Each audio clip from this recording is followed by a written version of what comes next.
Welcome to the podcast for G's only. For G's only. And it's for all women who's at the C-suite level. CEO. And we coming your way to share our stories in leadership. So we walking the walk, talking the talk, being the boss lady. Welcome to the C-suite, where we help build women leadership and how to be the boss lady. So welcome to the C-suite. So let's talk about being a CEO. All right. Welcome to She Sweets Podcast with Jodi Hood.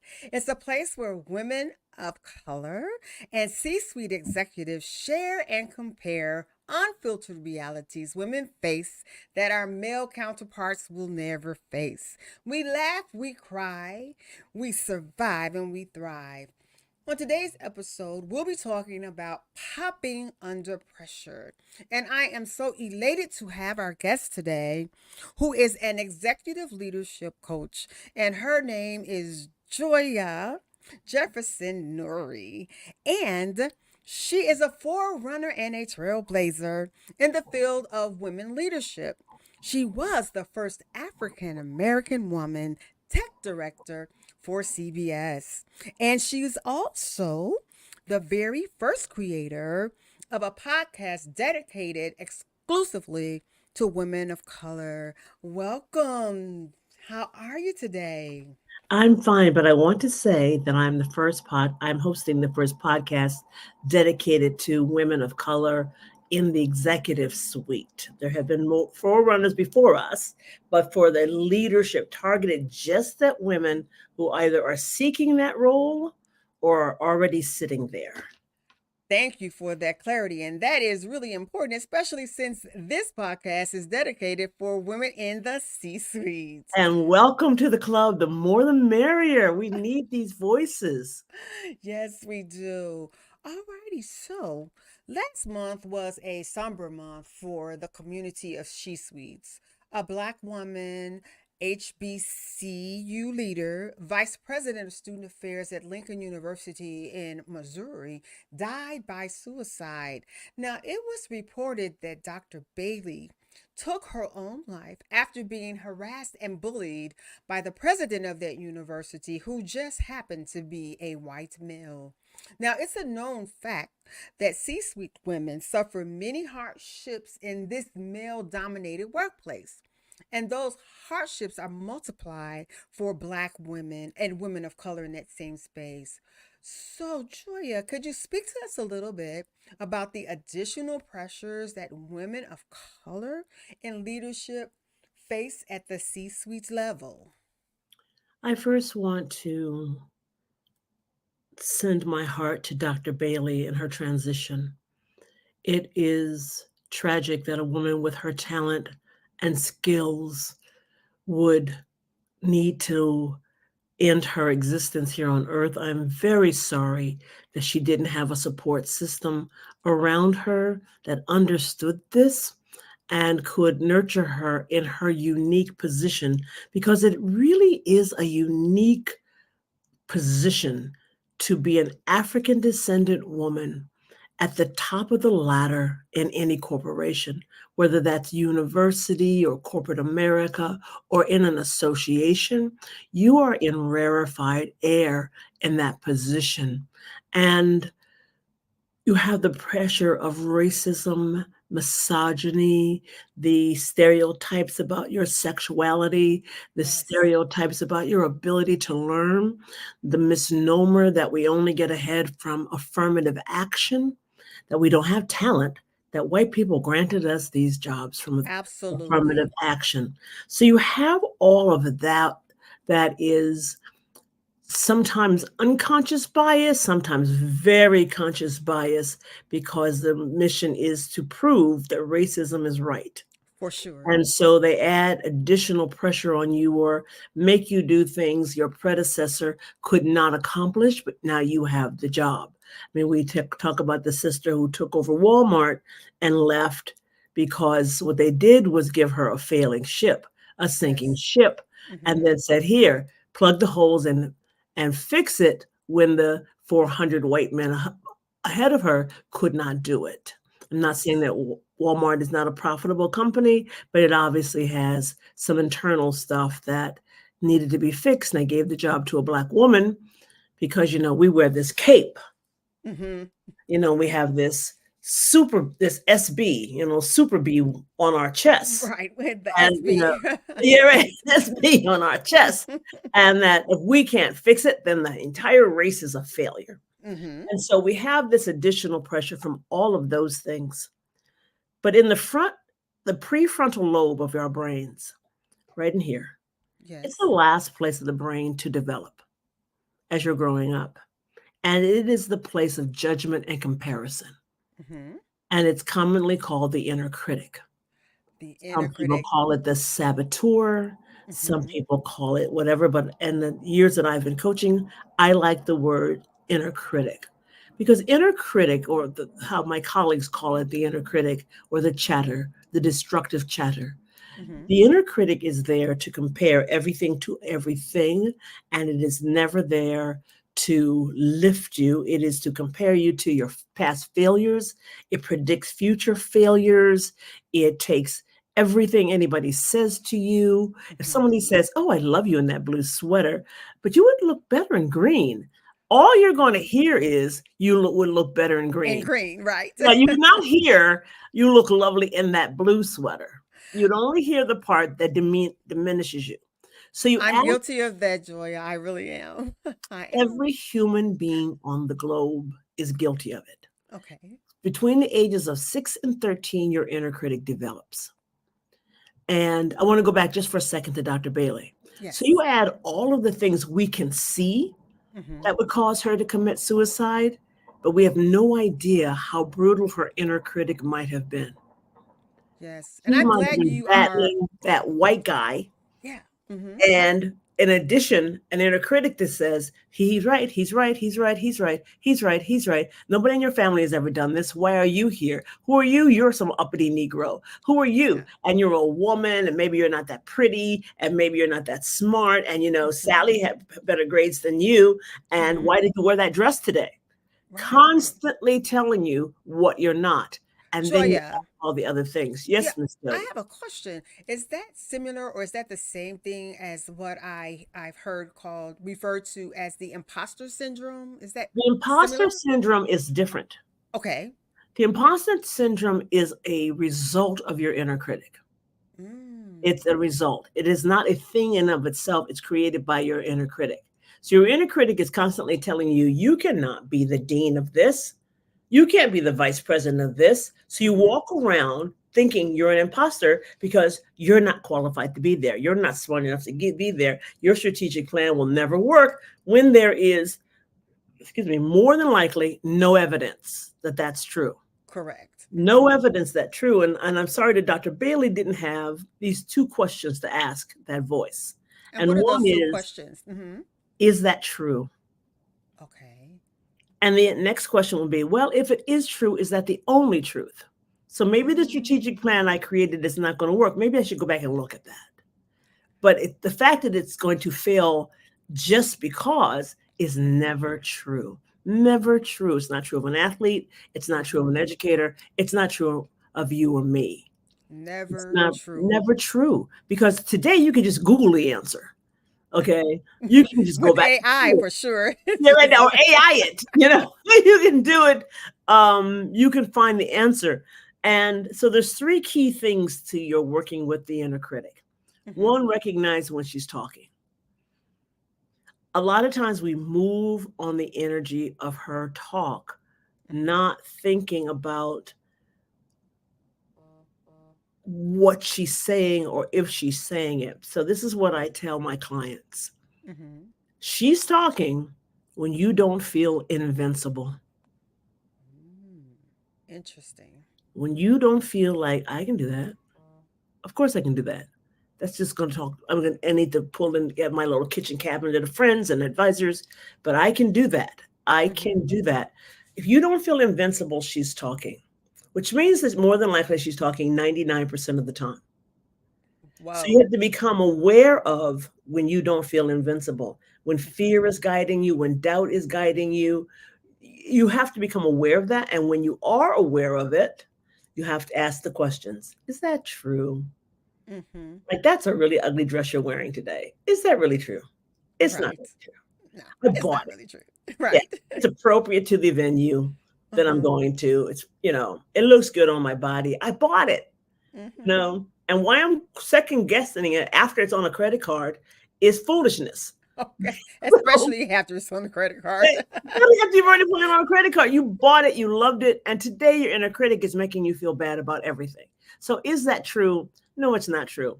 And if it is true, Mhm. it can't be the only truth because I can change my dress. Just that simple. Just I can Right? put a scarf on it, a necklace on it, A you brooch. a Something. brooch.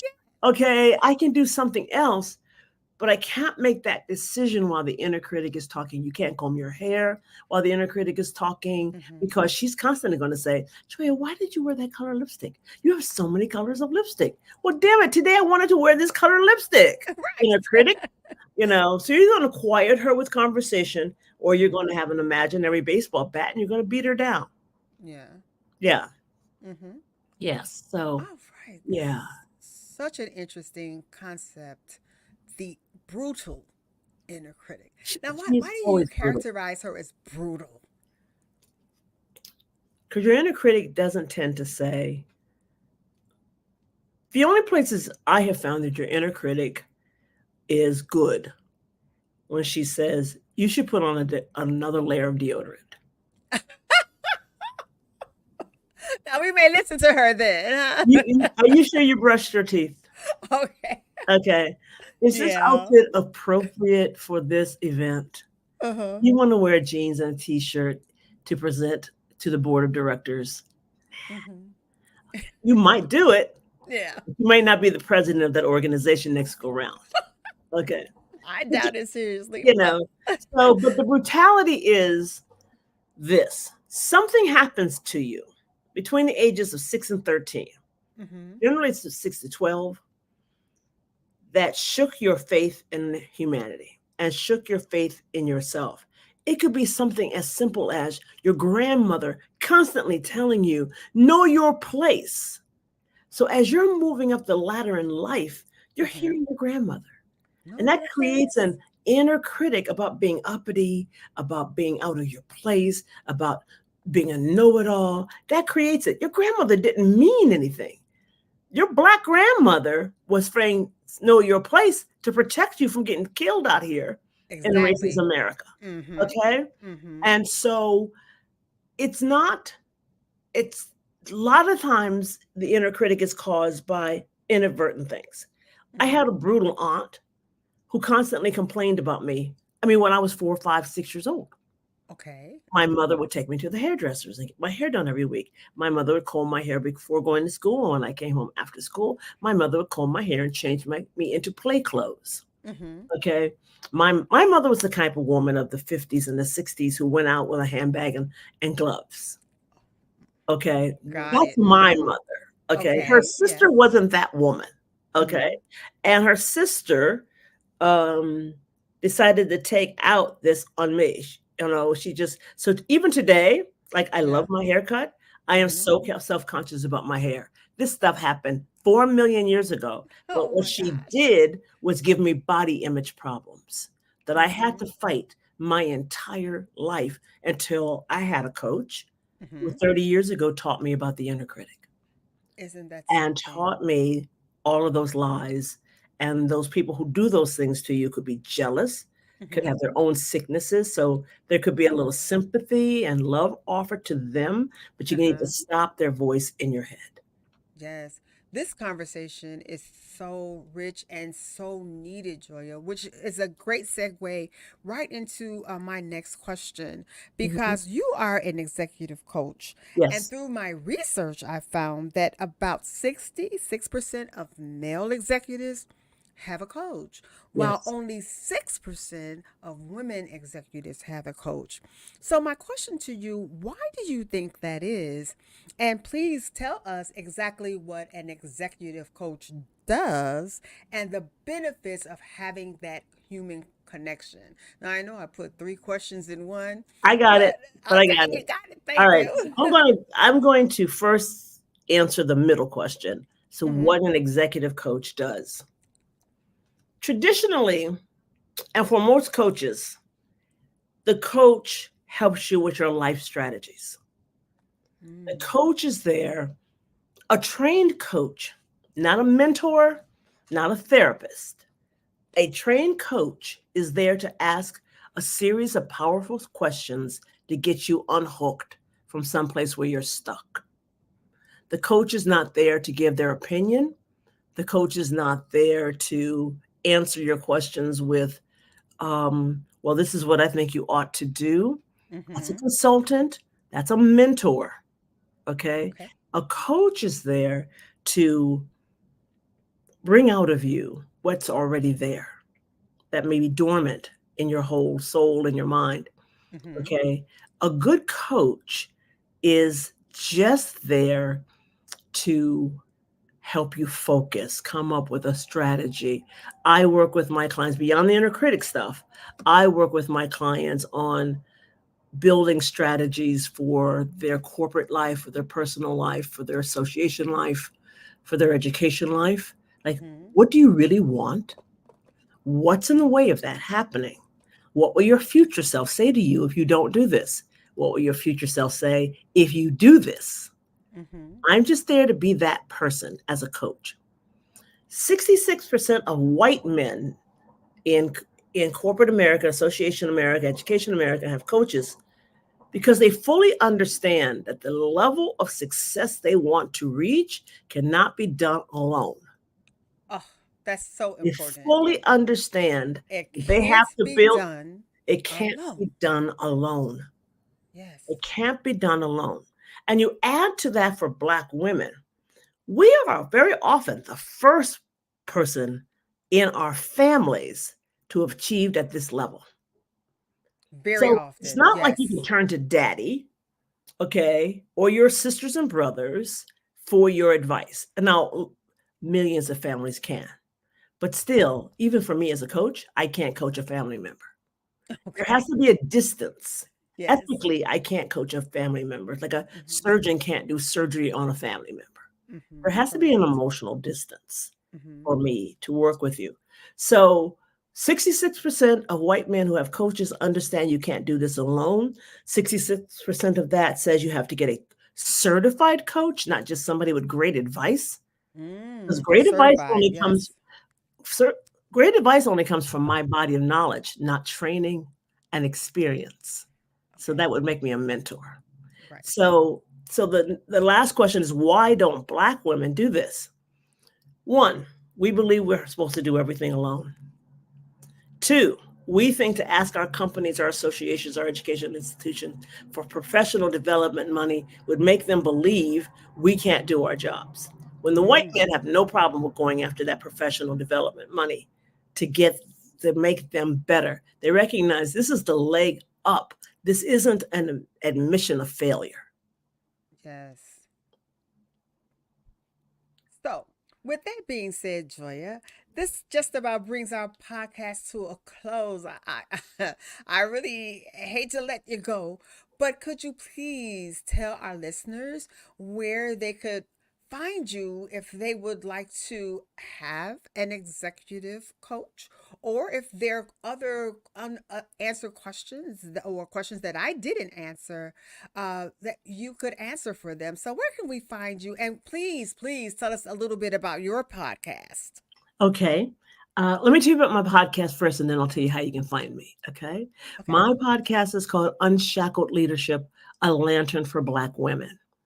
And it is dedicated to moving Black women in leadership from their zone of excellence to their zone of genius. And the podcast name came from my dedication and love for Harriet Tubman, who shone a lantern in the dark for all of us, thus the Lantern for Black Women as part of the name of the show. It is here to take Black women through all of the machinations of battling their inner critic, building a strategy. Our show that will air probably will air on February 6th is about your sensuality and how you can have small sexual pleasures all day long I love that at one. work. And we're not talking about anything lewd or naked. We're Right. talking about how you can manipulate parts of your body and touch throughout your day to Yes. give you that sensual pleasure all day, which will Mm-hmm. calm your mind, calm your breathing, and enhance your ability to think clearly. We have upcoming shows on Black women in Hollywood right before the Oscars go on. Tina Chin, who did Women and Girls work for the Obama administration, is one of our guests coming up. So Oh gosh, we are I'll be taking tuning over. in. Yeah, yeah, because my clients are all over the world.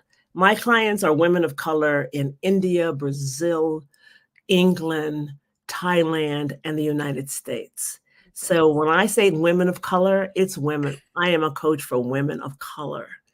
And so, Yes. and the way to reach me would be I do free consultations. Mm-hmm. They're slated for 30 minutes, but sometimes we talk longer for the free consultations. And I answer any of your questions about what you want to do. And sometimes people come for the free consultations. And I say, you actually don't need me. Okay, right, You right. need this or that. So I'm not doing it just take any client for any time, just to take a client. So I really am listening to you and making a decision about whether you need me or not. And if you do, um, we work with the finances if that's one of your limitations, Mm-hmm. because I'm not doing it solely for the money. I think this is a service I was asked to do, so I'm doing it. So, the easy way to reach me is that I'm Joia Jefferson Nuri on LinkedIn, Joia Jefferson Nuri, and the name of my company is In the Public Eye Coaching. So the website would be inthepubliceyecoaching.com. All righty. So either Well, either direct place, you can get set up for a free consultation, and I'd love to hear from all of your audience. well, just let me say this, Joya. You are a gift to the community of She Sweets, and we Oh, are thank lucky you. to have you. And I definitely need to get to my zone of genius. I hear it calling my name. Okay. Alrighty. So again, thank you, Joya, for this podcast on popping under pressure.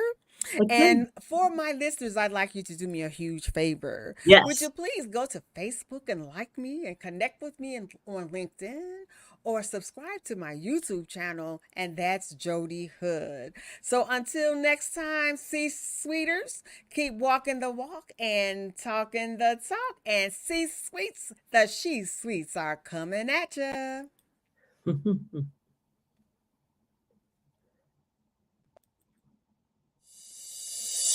Welcome to the podcast for G's only. For G's only. And it's for all women who's at the C-suite level. CEO. And we coming your way to share our stories in leadership.